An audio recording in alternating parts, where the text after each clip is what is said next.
Bonjour, bonsoir peuple de Dieu, ça dépend de l'heure qu'il est chez vous. Moi, je m'appelle Sœur Gloire Chibassou. Si je suis là, c'est parce que je vais partager une pensée avec vous. La pensée est vraiment importante pour tout le monde, chrétien ou pas chrétienne, tout enfant de Dieu. J'aimerais partager ce que Dieu m'a mis à cœur avec vous. Ce n'est vraiment pas une prédication. Peut-être que je n'aurai pas à utiliser le verset biblique, mais j'aimerais juste vous expliquer ce que moi j'ai compris par rapport au langage de Dieu. Voilà, je vais parler de langage de Dieu. Il y a plusieurs chrétiens, plusieurs personnes qui n'arrivent pas à comprendre le langage de Dieu. Peut-être que tu es là en train de demander quelque chose ou tu as déjà demandé beaucoup de choses à Dieu et Dieu t'a déjà répondu. C'est seulement à toi de comprendre sa pensée ou de comprendre son langage.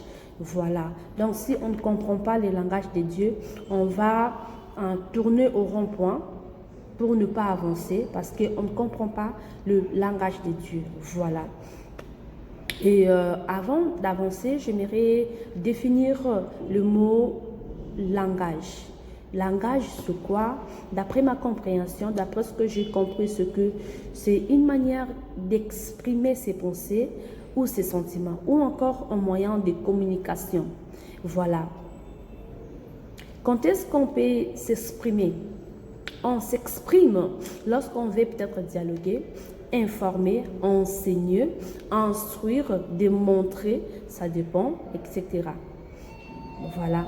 Et comme on dit que Dieu nous parle tantôt d'une manière, tantôt d'une autre. Et Dieu peut nous parler par le rêve, il peut nous parler par sa parole, il peut nous parler par le vision, il peut nous parler à travers ses serviteurs, à travers le prophète, par la nature plutôt, etc. C'est à nous de comprendre son langage.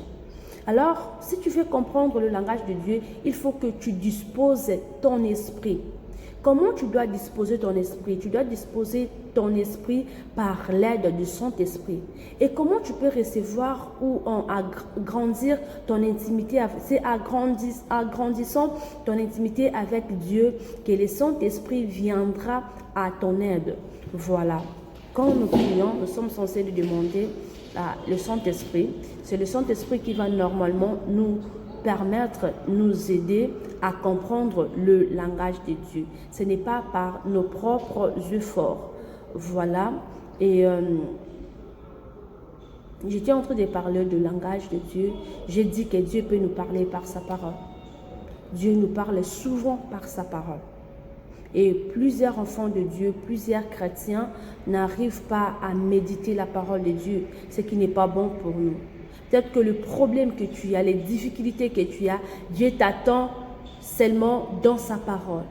La Bible dit au commencement était la parole et la parole était avec Dieu et la parole c'est Dieu. Alors quand tu lis la parole de Dieu, c'est comme si tu es en train de communiquer avec Dieu. Et pendant ces moments, Dieu peut te flasher de quelque chose. Il peut te répondre, il peut résoudre ton problème juste en lisant sa parole.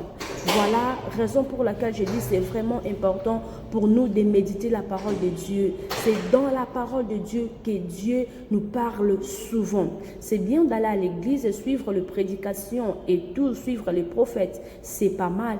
Mais lire la parole de Dieu, ça va beaucoup plus agrandir ton intimité avec Dieu. Et tu deviendras mature dans ta vie chrétienne. Voilà.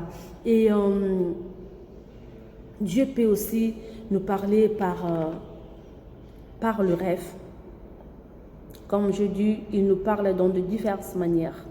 Il peut te parler par le rêve.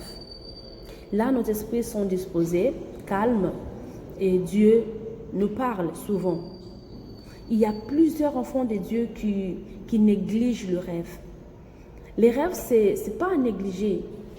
Il y a plusieurs personnes qui cherchent à avoir cette grâce de rêver. Il y a les gens qui dorment et qui se réveillent sans rien voir. Mais toi, quand même, Dieu t'a fait grâce de dormir. Quand seulement tu somnoles comme ça, Dieu te parle.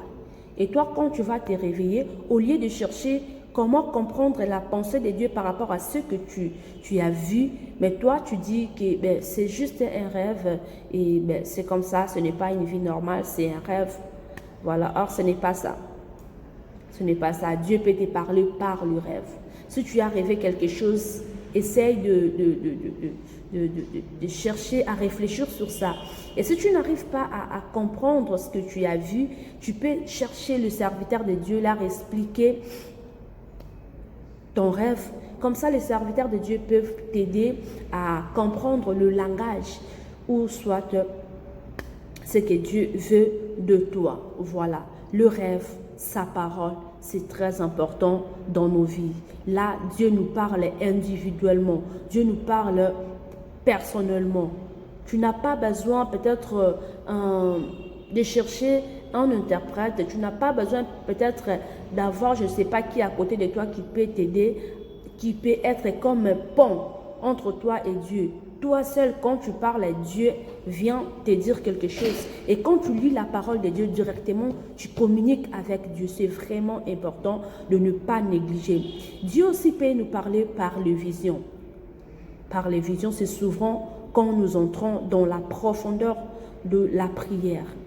Quand nous prions, ce n'est pas une prière de distraction. Là, tu pries, peut-être tu es en train de manipuler ton téléphone, hein, ou soit tu es là entouré des enfants, le bruit et tout. La Bible dit, si tu veux prier, entre dans ta chambre et ferme la porte. Ce qui veut dire tout simplement, sois concentré. C'est dans les profondeurs, c'est dans la concentration que Dieu vient pour nous parler. Et en ces moments, quand tu pries, tu verras peut-être une chose t'est passée, ou Dieu peut te parler par le pensée. Vu que tu es concentré dans la prière, dans sa présence, il peut utiliser tes pensées pour te dire quelque chose. Ou soit, il peut te faire montrer quelque chose. Voilà. Quand vous priez, en tout cas, évitez les distractions. Ce n'est pas du tout important. Ce n'est pas important et ce n'est pas bon de prier avec distraction. Ça ne sert vraiment pas à quelque chose. Voilà. Dieu peut aussi nous parler par ses serviteurs. Il y a plusieurs personnes qui partent à l'église, je ne sais pas pour faire quoi. Nous partons à l'église, on nous prêche, mais il y a certaines personnes qui croient que la prédication c'est pour les autres, et surtout s'il s'agit de mauvaises choses que nous faisons souvent. Quand le pasteur nous prêche par rapport à ça, on ne tient pas compte de nous-mêmes, on voit les autres. Oh, parce que tu peux peut-être être là en train de dire, cette sœur-là, vraiment, en tout cas, aujourd'hui, on l'a prêché. Or, tu ne regardes pas toi-même. Tu ne prends pas cette parole-là pour toi. Peut-être Dieu est en train de t'instruire, de t'interdire quelque chose. Alors, tu dois être concentré, tu dois suivre sa parole attentivement pour que tu changes. Voilà. Mais il ne faut pas prendre la parole de Dieu quand il s'agit peut-être d'une instruction pour les autres. Prends ça pour toi parce que tu pars à l'église pour toi. La Bible dit le salut est individuel. Ok? Alors, c'est un peu ça. Dans la présence de Dieu, il faut vraiment être concentré. Ok? Dans tout ça, je voulais dire quoi? Ajouter quelque chose. Ce que je voulais dire, c'est que dans la vie chrétienne, il est vraiment important de laisser la volonté de Dieu dans nos vies se manifester. Ok? D'accepter, c'est ça même le mot, d'accepter la volonté de Dieu dans nos vies. Ok? Souvent, quand nous prions, nous voulons à ce que Dieu puisse nous répondre par rapport à ce que nous avons comme besoin, par rapport à ce dont nous avons besoin. Or, Dieu ne marche pas comme ça. Dieu nous connaît, c'est lui qui nous a créés. C'est lui qui sait tout pour nous. Et il sait ce qui est précieux pour nous. Ok? Peut-être que tu étais là en train de demander à Dieu plutôt, Éternel, donne-moi donne-moi l'argent, par exemple, donne-moi l'argent. En tout cas, j'ai besoin d'argent, je ne veux plus cette vie de pauvreté et tout ça. Dieu te regarde, te voit et